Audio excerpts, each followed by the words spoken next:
Jaguar White nous avait prévenu, l'Internet de Beyoncé, c'est comme ça qu'on l'appelle, ça appartient au diable. À moins que t'appelles ce truc-là le diable, elle n'est rien d'autre qu'une employée. Tu t'es déjà demandé ce qu'il s'est vraiment passé derrière ces portes d'ascenseur fermées?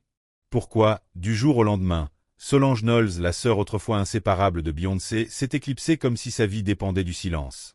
Pas un tweet, pas un like, pas une seule apparition publique à leur côté depuis presque 10 ans. Et plus le temps passe, plus cette disparition résonne comme un énorme signal d'alarme que personne n'ose commenter, jusqu'à maintenant. Depuis quelques mois, toute l'industrie tremble. Perquisitions fédérales, témoignages glaçants, procès en rafale. Sean Diddy Combs, longtemps intouchable, se retrouve cerné. Et tandis que les documents pleuvent, un détail saute aux yeux, le mutisme parfait de Beyoncé et Gigi zéro communiqué. Zéro story. Zéro mot de soutien envers Cassie ou les autres plaignantes. Rien. Pour les fans les plus fidèles, c'est un électrochoc.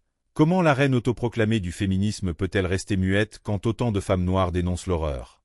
Cette absence de réaction, c'est plus qu'un simple faux pas PR. C'est un trou béant dans la façade immaculée d'un empire léché au coton-tige. Et soudain, le puzzle que Solange, Kimberly Thompson, Jaguar Wright et d'autres essaient de nous tendre depuis des années prend une tournure terrifiante. Flashback Express, mai 2014, after party du Mégala. L'ascenseur du Standard Hotel se fige à mi-étage. Les caméras de surveillance capturent une scène surréaliste. Solange, mini-robe épurée, talons prêts à casser des crânes, se jette sur Gigi. Elle balance un sac à main, des coups de pied, des insultes murmurées entre deux respirations rageuses. Beyoncé, plantée entre les deux, impassible comme une statue antique. Le garde du corps, nerveux, écrase le bouton d'arrêt pour empêcher la fuite des images. Raté. TMZ balance la vidéo, Internet implose. On nous vend alors le conte croustillant d'une crise de jalousie. Monsieur aurait fricoté avec Becky aux cheveux soyeux. Tout le monde ricane, consomme le ragot et passe à autre chose. Mais si c'était bien plus qu'un adultère? Si Solange n'avait pas cogné pour une bagatelle amoureuse, mais parce qu'elle venait de franchir une ligne rouge? Pourquoi, sinon, aurait-elle choisi l'exil médiatique total? Pourquoi n'a-t-on jamais revu la Tata Cool s'occuper de Blue Ivy? Pourquoi son nom a-t-il mystérieusement disparu du discours de remerciement au Grammy? La distance ne ressemble pas à un caprice, elle sent la peur. La peur d'un système qui protège les puissants à coups de secrets scellés et de NDA longue durée. Entends-tu l'écho? Il résonne aussi chez Kimberly Thompson. 7 ans à taper la batterie pour Beyoncé, 7 ans à vivre dans l'ombre d'une perfection obsédante. Puis, en 2018, dépôt d'une requête d'ordonnance restrictive. Elle parle de sortilèges extrêmes, de téléphones sur écoute, d'animaux domestiques retrouvés morts, le chat, vraiment. Et surtout d'un harcèlement psychologique si fin qu'il efface la frontière entre simple contrôle artistique et emprise spirituelle. Les juges disposent, rejettent la plainte, les médias se marrent. Fin de l'histoire? Pas pour tout le monde. Parce que Jaguar Wright, ancienne voix saoule devenue lanceuse d'alerte, reprend la balle au bond.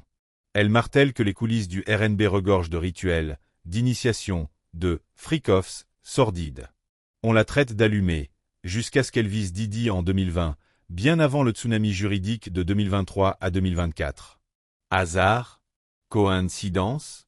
Ou simple avance sur le calendrier? Et ce n'est pas tout. Sort ton tableau de liège, épingle ses noms, Incloron, ex-garde du corps qui jure que le crash d'avion d'Alia n'a rien d'accidentel. Carré ils sont, chanteuse promise au sommet avant d'oser une pique l'air de rien né de se voir bannir des ondes. Tehera Marie, Amil, toutes ces artistes qui touchaient le succès du bout des doigts avant de disparaître dans un nuage de problèmes personnels. Tu sens le schéma?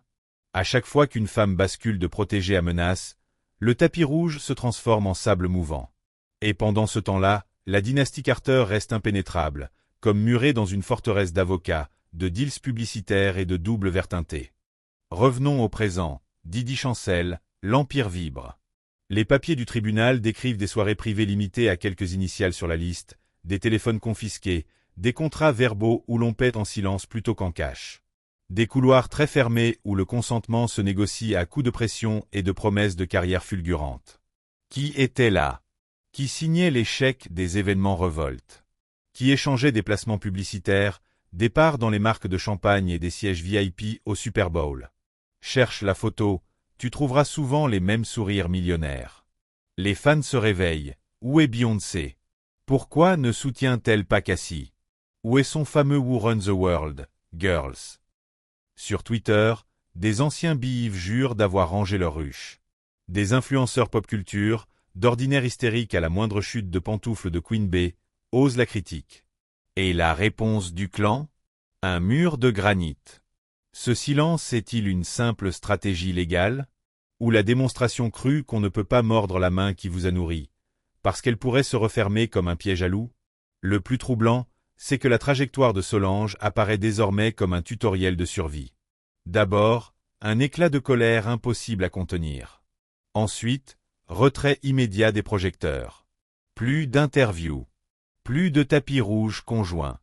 Juste la création d'un univers artistique parallèle, introspectif, presque hermétique, loin du mainstream. Comme si elle avait compris que l'unique façon d'échapper à l'attraction gravitationnelle Carter-Combs était de s'arracher à toute orbite médiatique.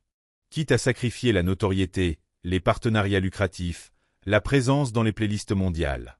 Sa liberté valait ce prix.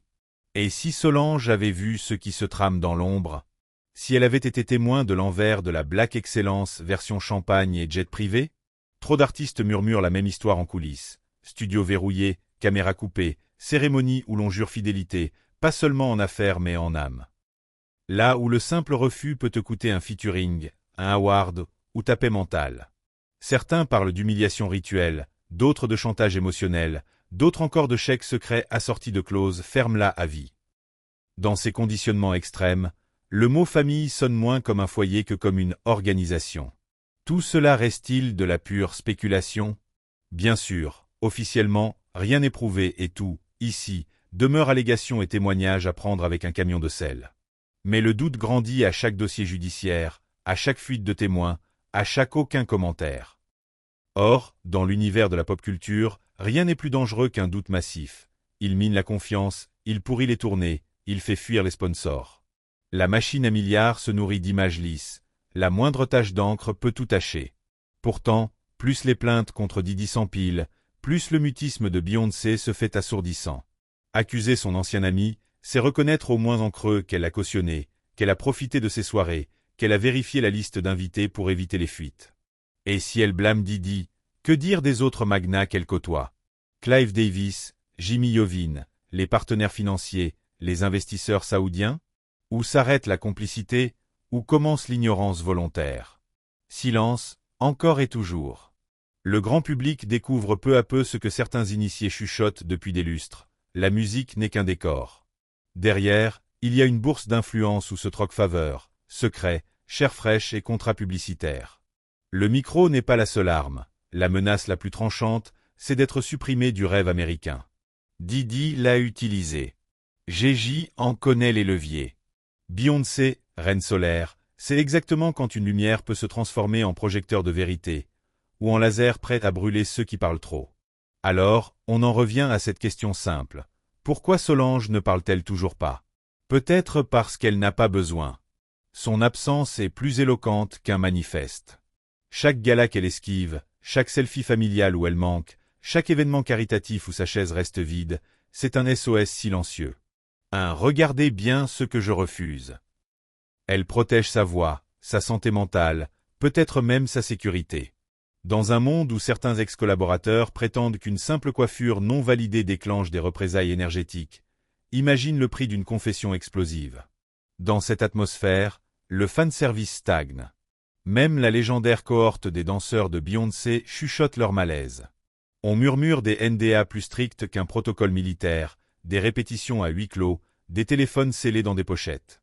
Solange, elle, crée un album performance sur des toits, dans des musées, des lieux sacrés. Aucun hasard. Plus l'environnement est sacré, moins il appartient aux agences de relations publiques. C'est sa ligne de fuite, son sanctuaire. Et maintenant, les dominos continuent de tomber. Les autorités fouillent les comptes, les images de vidéosurveillance, les relevés bancaires. Chaque courriel, chaque message vocal risque de confirmer ou de briser des réputations. Les survivantes, elles, racontent des cauchemars sans montage ni effets spéciaux. Le storytelling officiel vacille. Les hashtags se retournent. Et face à l'incendie, Beyoncé campe dans sa bulle, électrisée d'un silence radio. Mais souviens-toi, les rumeurs n'ont jamais besoin d'un tribunal pour changer la perception collective. Ce que Solange a commencé d'un coup de talon, la justice le termine aujourd'hui dans les dossiers scellés. Et au bout du compte, la question n'est plus si la vérité éclatera, mais quand. Quand la presse cessera de craindre la colère du Béive. Quand une employée anonyme balancera l'enregistrement d'une réunion privée.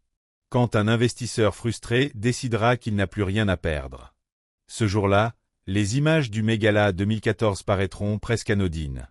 On reverra Solange, non pas comme la sœur hystérique qu'on a moquée, mais comme la première à avoir frappé l'alarme. On réécoutera les paroles de Kimberly et de Jaguar, non plus comme des divagations, mais comme des témoignages sous-estimatés. Et l'icône Beyoncé devra choisir, répondre enfin, ou voir son silence définir toute l'histoire à sa place. Car la leçon est limpide, la culture du secret protège, jusqu'à ce qu'elle étouffe. Et lorsqu'elle craque, elle ne libère pas un simple scandale, elle ouvre une brèche où s'engouffrent les vérités enterrées, les voix muselées, les carrières sacrifiées. Alors, pourquoi Solange s'est-elle tue? Peut-être pour rester en vie, tout simplement. Peut-être pour nous enseigner qu'il arrive un moment où l'on ne frappe plus à la porte du système. On tourne le dos, on s'en va, on reconstruit ailleurs. Et ce geste, silencieux mais radical, résonne aujourd'hui plus fort que toutes les campagnes marketing du monde. Alors, la prochaine fois qu'une superstar déclame « Je suis féministe », pose-toi la question, le micro est-il là pour libérer ou pour camoufler? Et si le plus grand acte de courage, ce n'était pas de dominer le stade, mais d'oser quitter l'ascenseur quand il s'arrête, quitte à ne jamais remonter?